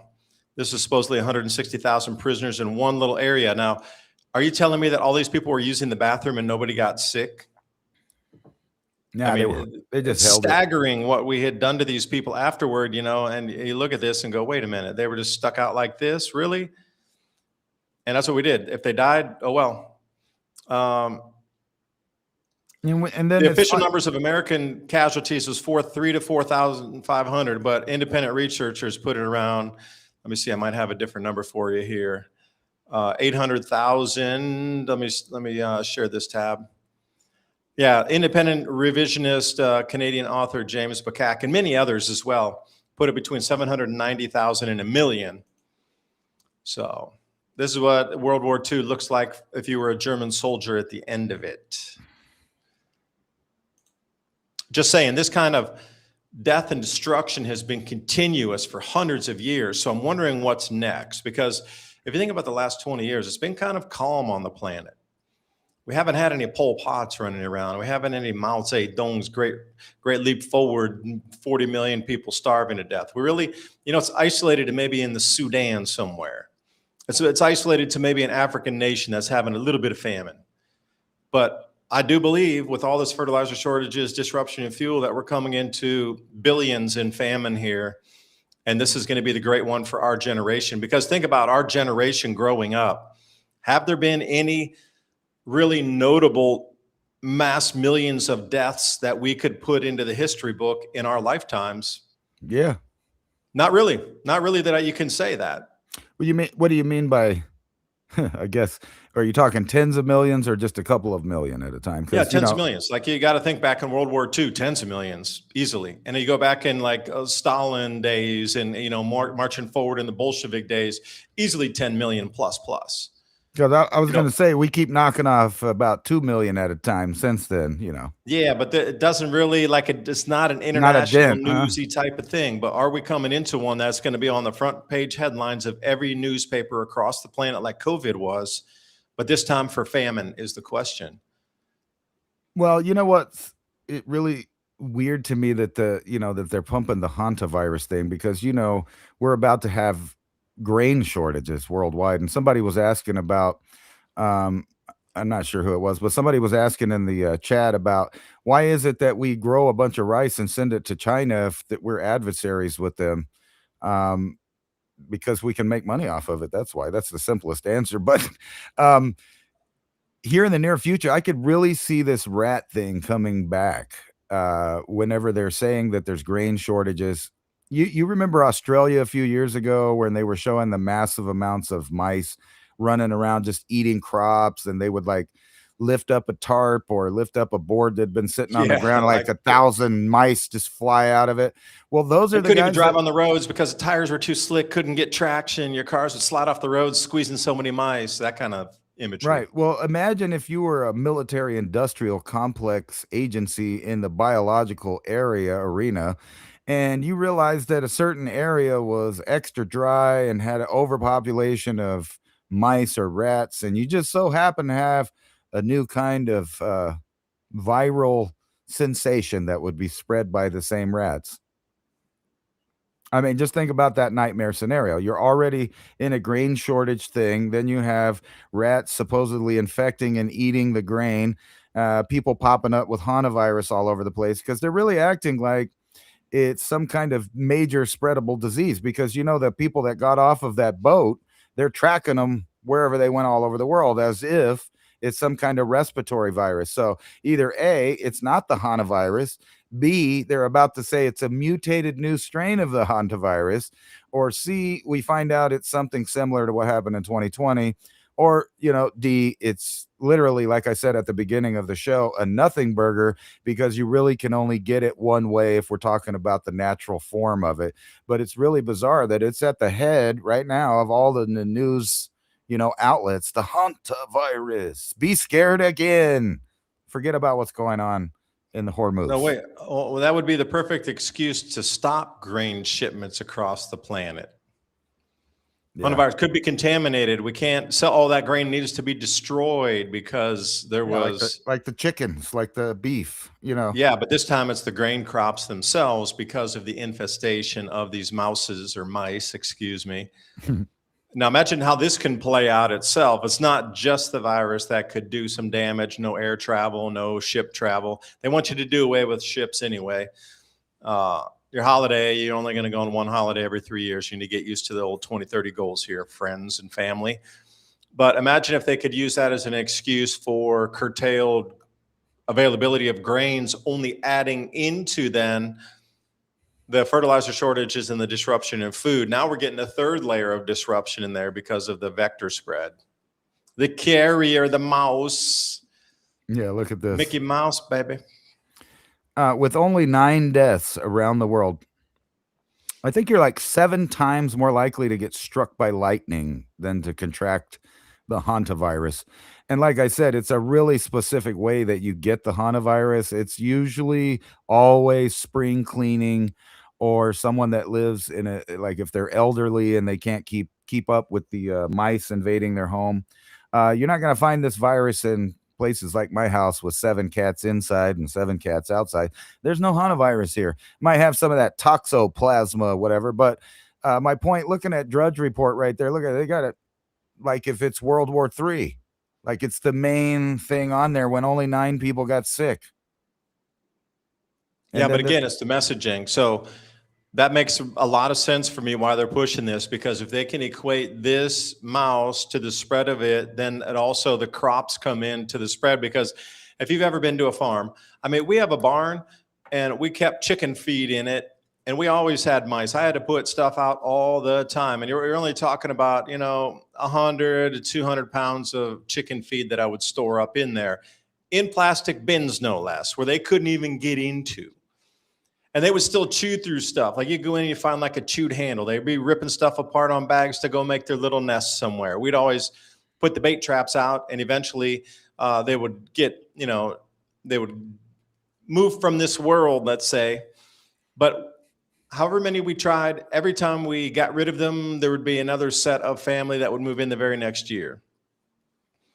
Try to get rid of them all the time. Any farm, especially if you're storing grains, they always have mice. That's why they always have cats. Barn cats, they call them. There's a reason. There's something called a barn cat for a reason. You leave it in your barn because there's always mice. Snakes are in there too, which is cool. Anytime I catch a snake, I always try to put that thing inside our small barn. My wife hates it. She's like, "You got to get the snakes out of there, man. Can't believe you're putting a snake in there. I'm so scared." I'm like, "We need the snakes to get the mice." I don't like leaving the poison everywhere because we had dogs and I don't want them. So I'm putting the stuff up on the top shelf where nobody can get it, but still, mice problems are huge on farms. There's nowhere that you're storing grains where there's not mice. Let's say that. So I'm putting these two and two together now. This is going to be a connecting dot for sure. Well, let's get woo-woo for a minute.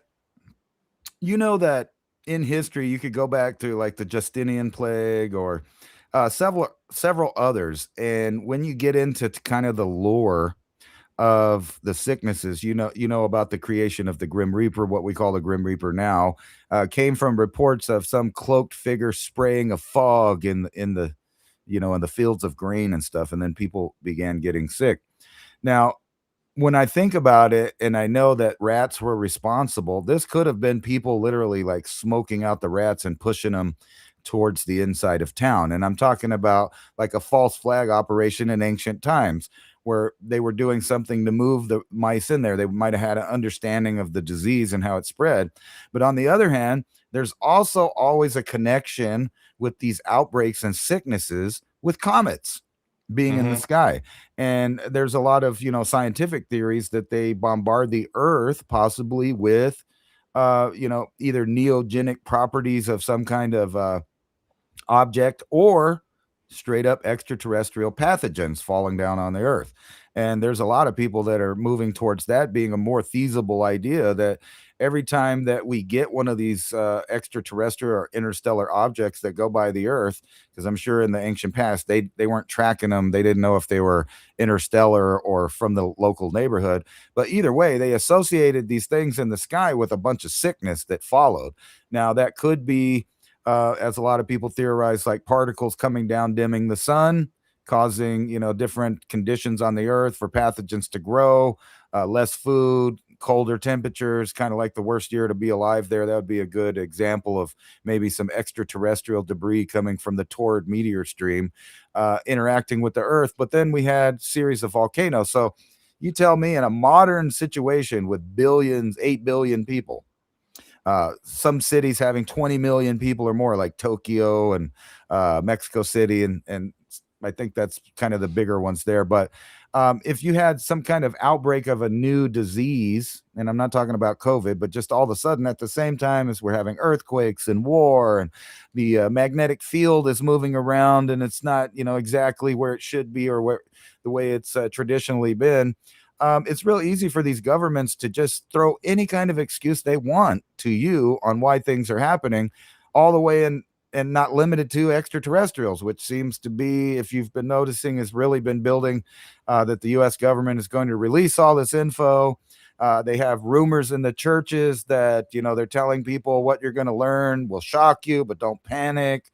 And I have a real feeling that they're going to either straight up say interdimensional beings are interacting with Earth, and they have been since biblical times, or they're just going to go the straight up ET route. And then all bets are off, because it doesn't matter what's going on the ground. Everybody's losing their minds about their reality changing the boundaries on them. Well, the economy would collapse on the planet in a matter of hours at that point. 48 hours and the economy would cease to function. Like, everybody would pull their money out of the bank, whatever kind of money they had saved away for anything. They'd be like, aliens are here. Got to protect the kids and family. We're pulling all the money out of the bank. We're buying whatever. There'd be no money left in any investment fund. It would all be pulled out to go buy stuff. The stores would be stripped clean. All the banks would cease to exist. They'd have to lock, withdrawals out there. But at the same time, we got this tick thing going on, because there's a comment right here.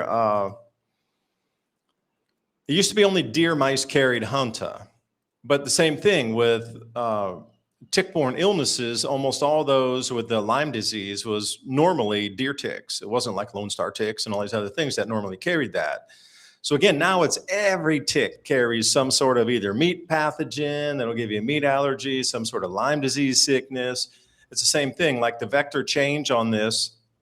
That'd be like saying every mosquito now carries malaria, when only before there was one or two types of mosquitoes that, with those little black and white striped ones, terrifying little things when you see them, would be carrying the malaria. What's that one? Oh, they always scare us in New Mexico with the West Nile virus. West Nile. I haven't really, that's not on my dinner plate, man. Malaria is, though. Yeah, they tell us. I thought I had malaria when we were surfing in Indonesia, and I just got terribly sick, chilled to the bone.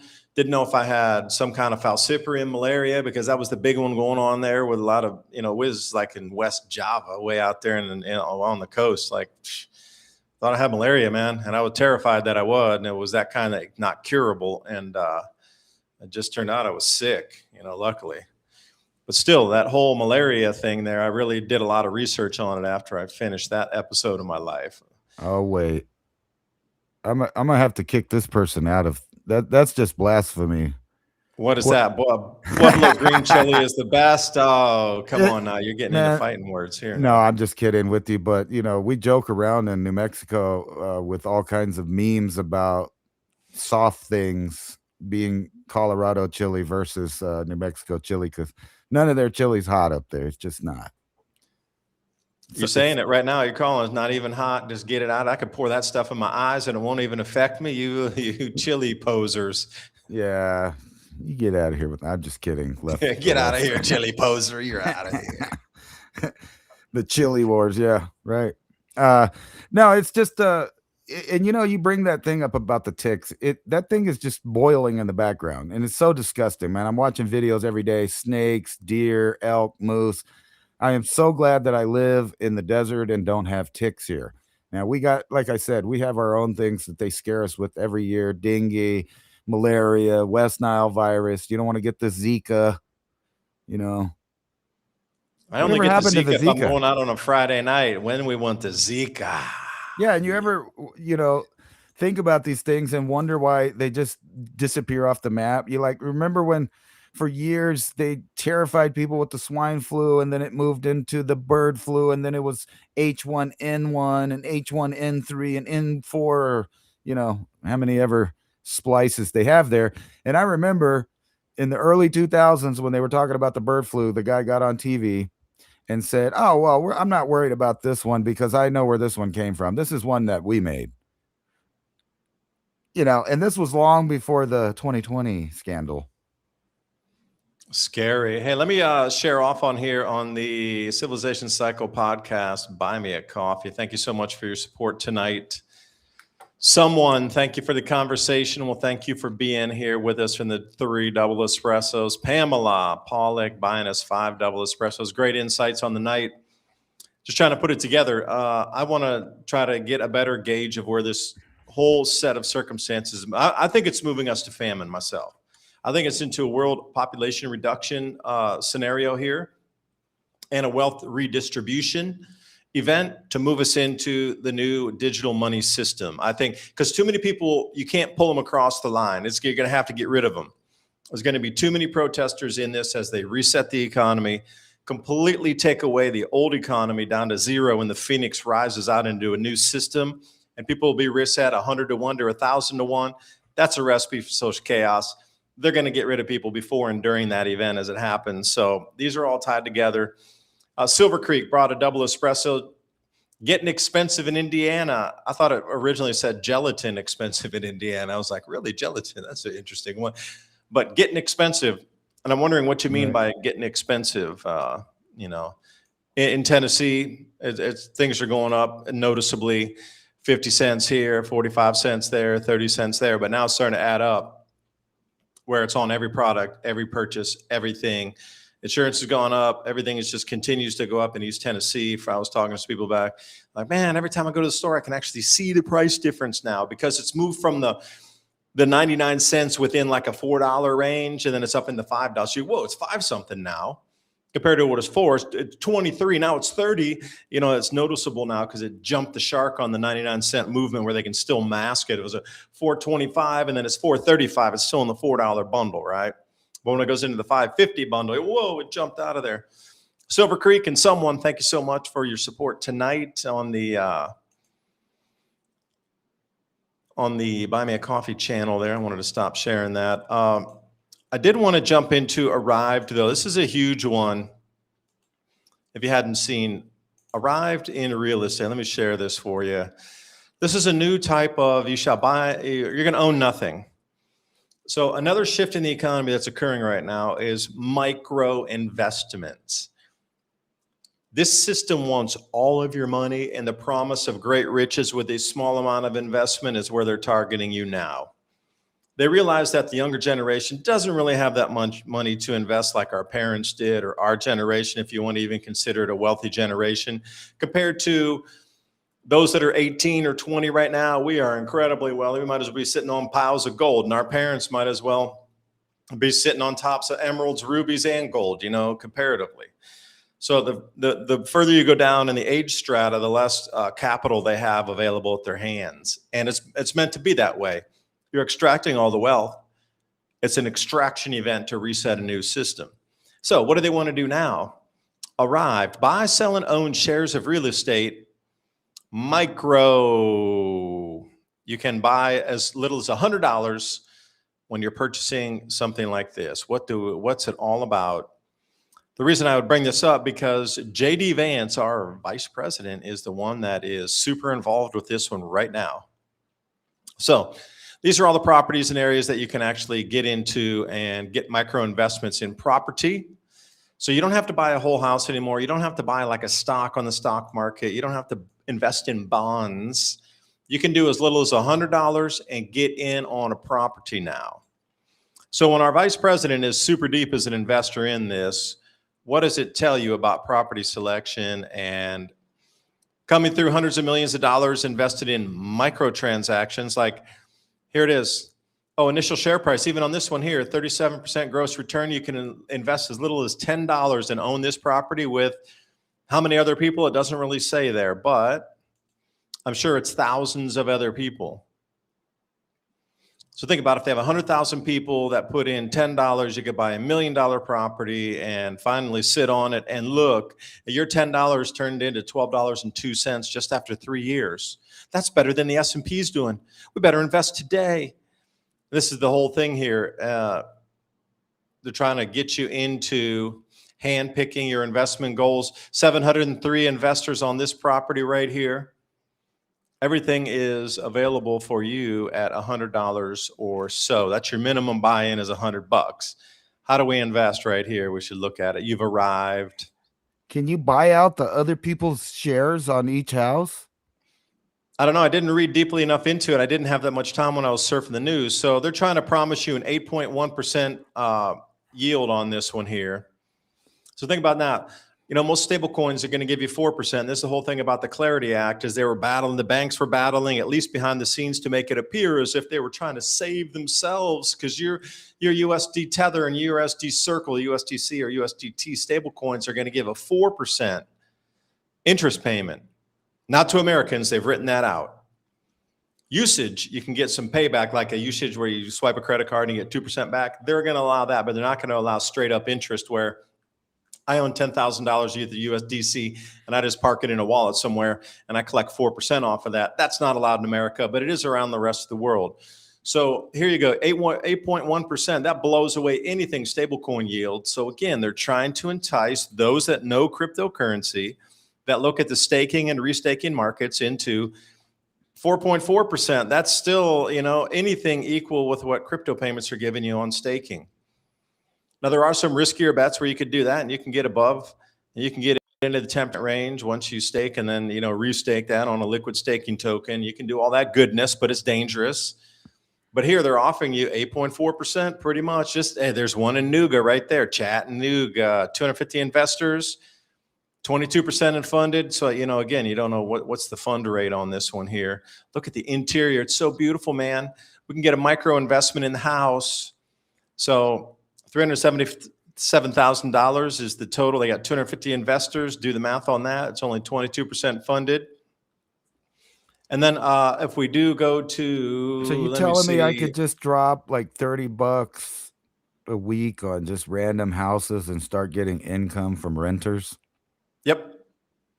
This is it. So I'm wondering, once you get invested in the house, do they do it by the resale of the house property, which would get you on a capital gains tax, or is it on the rental price for the month, where they're bringing you in on a rental agreement, where then you distribute that? Let's say that house is $2,000 to rent for a month. Does everybody get a share of that $2,000 as like a perpetual income as a rental property? But that counts as net income for you too. So either way, you're paying taxes on that. It doesn't really matter. Right. You would have to also, if you were doing it rental and they were splitting like the rent like that, you would have to have a big chunk of the investment there for you to get a payback of any kind a month. Right. So unless the value of the home also increases and you decide, like you said, to sell out your shares to other holders of that. And then here, this is who the hell is in this one here? Excuse me. Bezos is in this, and Jeff Bezos. He is the number one funder of this thing called Acre Trader. Now, Acre Trader here is a farm selection entity as well, where you are able to pledge as little as hundreds of dollars to buy in on farmland at a fractional piece. We select a tiny fraction of parcels we review, ensuring the highest quality. And what you're able to do is then invest a small divided fractional share into this farmland. It's the same principle exactly as going on with the houses. But what is this all getting to show us? It says 40% of all farmland is rented or leased. Yeah, I get that, but it's just hundreds of dollars for an acre, even less. I know a lot of farmers who lease land. It's way cheaper for them to lease it, run it, instead of having to buy it and pay property taxes on it. So they don't have that property tax edge of it. So a lot of times it's cheaper for a farmer to lease land and use it to grow corn or soy or something than it is to actually outright hold the land and pay property taxes on it. I know it's smidgens of a penny to hold it, but still, if they're going to run 10,000 acres, that's a bigger property tax bill. But what is this all leading to is the question. What is it leading to? No one owning anything. You will own nothing. Right. You will own nothing. That's the whole point. The messaging is you are going to own fractions of something as an investment. You are never going to own an entire property. You're never going to own an entire acre of land. This is the messaging out. And to get the younger generation interested in these type of investment vehicles is the messaging that builds itself into popular society. We're too old for that. We won't buy this.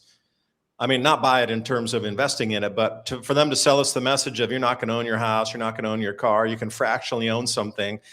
They have to outweight our generations to pass on. Right. But the newer generations growing up, if they could start now after 30, 40 years, it will be just the way it is. Right. What it makes a whole lot more sense now. What we were talking about years ago when we were pointing out the trend of the corporations and entities buying up all the private property.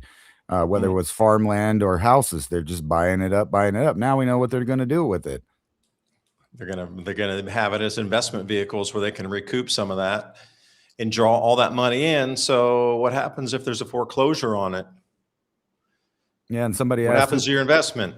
Who pays for the new roof on those and there's houses? Slay's redfish. They will use the Hanta to burn the fields. Yeah, who pays for the new roof? Who pays for all the upkeep on that? Right. They would deduct that out of your shares of supposed profit that you would be making every month. Yeah, because the properties need upkeep. You know, being a homeowner myself, or a home lease payer, shall we say, a home mortgage payer, not an owner yet. Continuous upkeep, especially on a farm. We're out in the middle of nowhere. There's always something that, I redid the roof. That's fine. Then we needed to redo some electrical. We had to add in like an extra water heater, like a preheater, because our water heater wasn't, strong enough to get you. And it was just, now the gutters needed to redid the gutters. Now the back deck needed to get done. The front deck needed to get done. It was just never ending ever. There's always maintenance. What I'm saying, you just can't leave a house to go, and there has to be somebody there. Right. And all of this is going in the background, which tells me that the world ain't going to change too much. So their new digital system, you're looking at, it's just a nightmare of a bunch of unhoused people paying rent and using digital currency to do everything from eat to sleep per night, probably. And it might even end up being very similar to like in Japan, right? Where you can just rent the little pod to sleep in. It's like a vending machine almost. Here's $50 and you get in there. It's got all the plugs to charge your stuff and the TV and the bed and the air conditioner. And you just, there's your house. You will own nothing and you're happy in your little pod that you're renting. And I think that's why they're pushing this, this thing here is probably, they've been looking for a reason. And, you remember that Albert Pike letter that talked about, whether it's real or not, it's still the idea of it, that they would let the three religions go at it, and then they would let the atheists say, look at the religions, they're the reason that we have so much strife, and then they would kill all the atheists because they're crazy too. And this is kind of what they would do. Without doing that, they could just demoralize people or dissolve their beliefs and stuff. That might be how you get the older people to join these newer programs, because they're just going to shock and awe a new world for them. Hence at the upcoming batch of UFO files. But look at if you look at the headlines with that, they're talking about giving away secrets to the other nations that aren't going to really like that. And then, of course, you have this right here. Trump's alien files could shatter Christian beliefs, but not just Christian beliefs, other, religions and stuff. And then they would have the world right where they want them, kind of in that atheistic space that needs a new direction, which would be, those AI religious. Well, they'd have to, these beings would have to show up in person before anybody would convert to a new world religion. Like they'd literally physically have to show up.